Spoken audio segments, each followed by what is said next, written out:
Hey everybody, I just wanted to come on kind of quick, but I have not been keeping up with my channels, like any of them. And I'm just behind and I'm busy trying to help with, I'm on a lot of panels for the film and just trying to reconnect with myself and do things that I like to do, a little bit of walking, riding my bike, that kind of stuff. But part of this project, the Being Human RV, that's a forthcoming video, kind of like how that came to be and what my story is exactly. But I did want to share a little piece of healing that I had this week.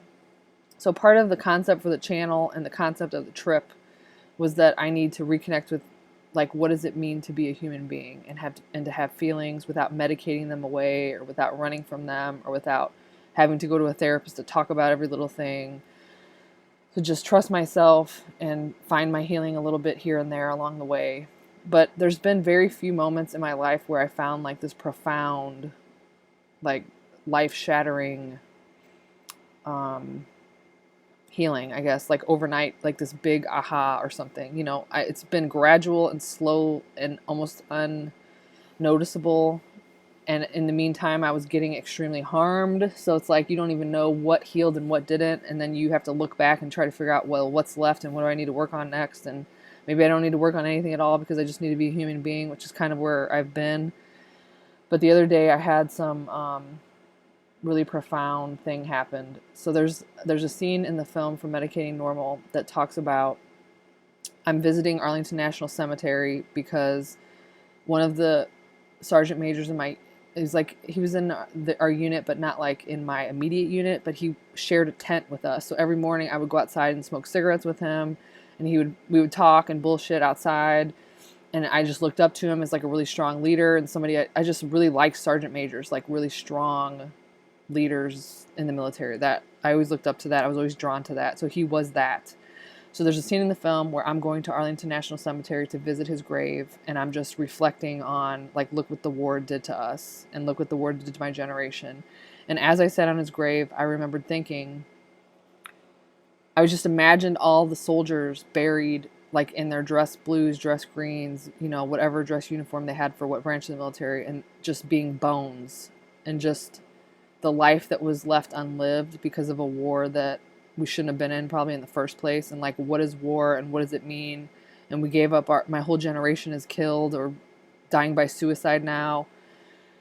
And it was just like this profound sadness that I feel just from reflecting on like what has the last 15, 20 years done for us since September 11th and before. But in the film, there's also a part where I say, I just called my soldier because I had to have him tell me what exactly happened on the day that my sergeant major died because I wasn't there and I had been medically evacuated a month prior, and so I had heard about it after I was already back in Germany. And when he had told me it the first time, I was so medicated and pretty traumatized from being medically evacuated out that I didn't really fully process it, and I had been on meds ever since. So this was like my chance, my first visit to Arlington National Cemetery, my first visit in like the famous part of the cemetery. What was it? Section, I'm gonna have to Google it. It's a certain section in Arlington that it's all Iraq and Afghanistan. So it's like everyone that I served with is there that died. So I say in the film, like, I had to call my soldier and he had to tell me the story again because I don't remember it because I was so medicated, and I want to get back in the feeling of it, and then I want to just go sit here and grieve the loss of all of this. It wasn't just the sergeant major that we lost. It's like, look at what it did to my generation, and now we're all medicated and pathologized and all made into these like mental health patients and dysfunctional veterans and disgruntled vets and whatever we are. So the other day he called me, and I haven't talked to him since they recorded that scene from the film. And I didn't think it was any conversation, just like a hey, catch up kind of thing. Well, of course, the sergeant major always comes up when I talk to this one soldier. And he's like, I don't want to talk about it. I was like, okay, I'm not talking about it. I don't, it's fine. Like, we don't have to talk about it. So then I said, well, I want to send you the film and I want you to watch it, and then I want you to call me back. And he said, okay, fine. So we had this conversation kind of about like not talking about things, and like, I don't want to talk about it. It's too traumatic. And I'm like, okay, I get it. But like, I don't think you can like have some traumatic things happen to you and then like not ever talk about them and just put them away and shove them away and act like they didn't happen. Like my process is I need to talk about it and like feel some kind of closure and then move on. And it's not that I'm living in, oh my God, 15 years ago this happened and I'm going to think about it every day and like be sad about it and feel guilty.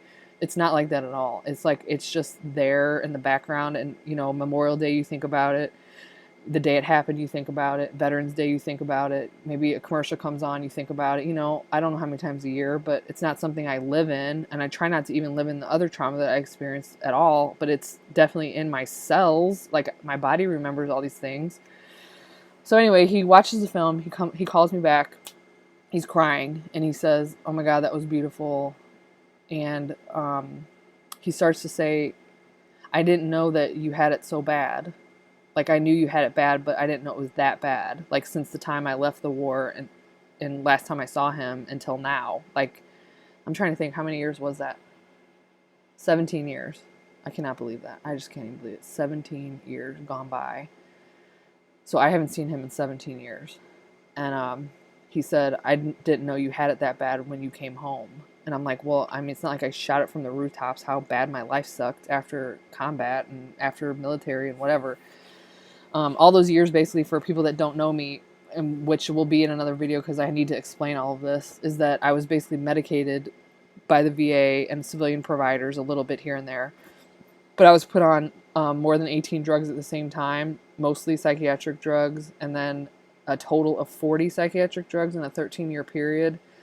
And what that looked like was I didn't leave my house. I was completely miserable. I didn't care about my personal hygiene, my femininity, my sexuality, my relationships, my family, anything. I was like dead inside, a zombie. All I did was like my life revolved around being a patient, like going to the doctor, telling them what's wrong with you, and them giving you a pill and you taking it. Like that is what my life was for a very, very, very long time. And so part of this project is trying to get my life back and not be that. So he also said, because the other part of the story is when I was in Iraq, I went to Iraq a healthy leader. Okay. I was leading soldiers. I was driving 3 to 4 convoys a week. I knew my job. I was physically fit. I was at the top of my game. Okay. I was 145 pounds of muscle. I could run 2 miles in 16 minutes. Like I was beating some of the men. I was a sharpshooter with my rifle. I went to all kinds of schools. I had all kinds of awards. I was NCO, which is Non-Commissioned Officer of the Year for 1st Armored Division. The only reason they didn't give it to me was because I was a girl, and they can't let a female win a freaking armored division with 5,000 men. They're not going to let that happen. They told me they would give me a coffee cup because that's how they treat women. I went to schools. I was the hazmat sergeant, so I drove ammunition all around Germany. I was the urinalysis sergeant, so anytime somebody did a drug test, I was the one that drug tested you and watched the urine leave your body and made sure it was processed correctly and that you weren't cheating. Like I was like top soldier, you know what I'm saying? And I went from that to 100 pounds, completely emaciated. You could see all my bones. I'll put a picture in here so you can see it. You could see my bones, my ribs. I remember looking at the mirror, pulling my t-shirt up and looking in the mirror and just seeing all of my ribs. Like it was disturbing, to say the least. And I had diarrhea problems, gastrointestinal problems. I was fainting. I had nosebleeds. My heart would race for no reason. I had low-grade fevers. I was literally like falling apart. I would lie to my to our unit like cook people and say that I needed food for an extra soldier that was on guard duty, and I would get 2 plates of food. I would shovel both plates of the food down and it would come directly out of me. And I did that for 6 fucking months with panic attacks because I thought I was going to die. You know what I'm saying? So I was thinking either I'm going to die from getting blown up from an IED or shot or an RPG or something, or I'm going to die from whatever disease that I have that nobody seems to give a shit about. So my unit was like, what did they say? You're mission essential. You're not going anywhere. So I lived like that for 6 months in a combat zone. And finally we had a change of command and we got a new commander, and the commander took one look at me and was like, you need to go home. Like you're sick. And I'm like, yeah, I'm dying and nobody seems to care. So the only reason I even left theater was because I had a change of command, and that commander let me go home to get treatment because they couldn't give me any treatment. And Baghdad, Iraq in 2003, there's no treatment. There was no hospital. There was like a hospital for like mass or casualties. Like if you got your leg blown off, they'd hook you up. But other than that, and that was just to stabilize you to go back to Germany. Okay, so all these years, I lived with the belief that my unit thought I'd like I was only there for 6 months and they were there for 14 months. So I left before everyone else. And I never explained to them why I was leaving, or even like I didn't even tell anybody how horrible I felt. The only person I told was the sick call people, which is like your unit doctor. And I kept going to him because I knew enough, like I need to keep checking in and tell this guy like I am deteriorating, and like to get it recorded, because I was like, if I die, I want this all to be recorded. Like how sick is that, you know? So I never explained anything to any soldiers. And so I was just flown out of Baghdad and dropped off in Germany in a hospital. I didn't have any kind of welcome home ceremony. Nobody hugged me when I got off the plane. Like I went straight to the hospital and was undergoing, put through all these tests and like colonoscopy and bladder tests and CT scans and MRIs, trying to figure out what was wrong with me. The only diagnosis they came up with was a lymphocytic colitis, which basically meant my colon was infected. Tell me how that happens. I have no idea.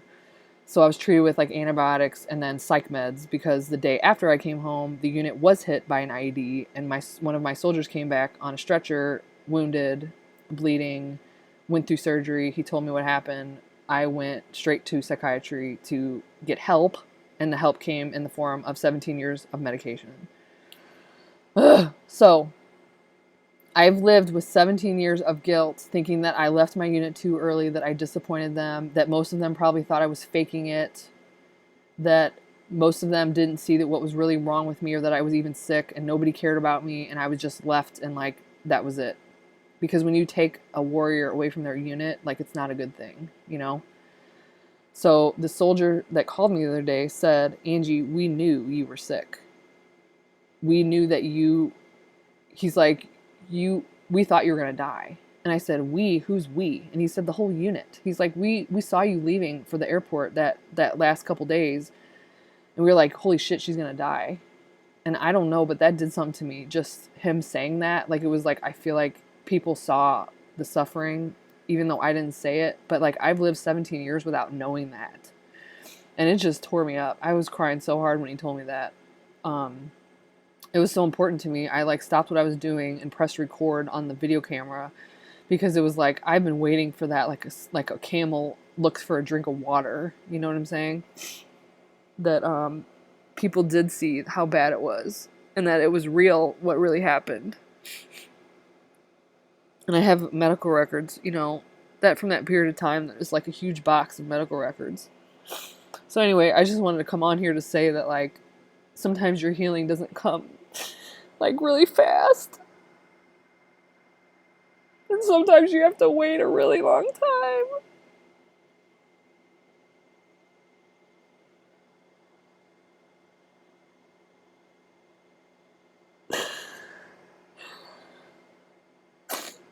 But I feel like a piece of myself like came back into me, like when he said that.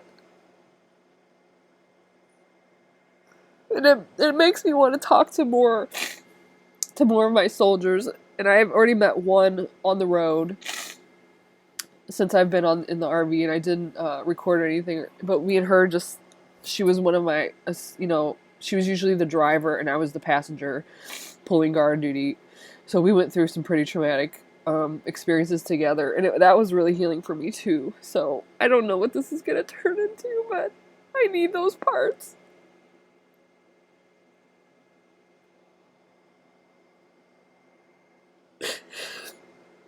And just even to validate myself, to just say, like, you did go through hard shit, and you didn't even really give yourself credit for it. It's just so traumatizing, that you almost need all that space before you can process it completely. And to be clear-headed enough. Like, I couldn't process this because I was on too many meds. Like, it didn't let me.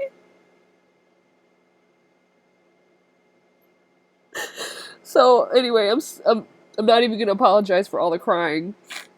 I needed to do this. Um, thank you for watching or witnessing it, I guess.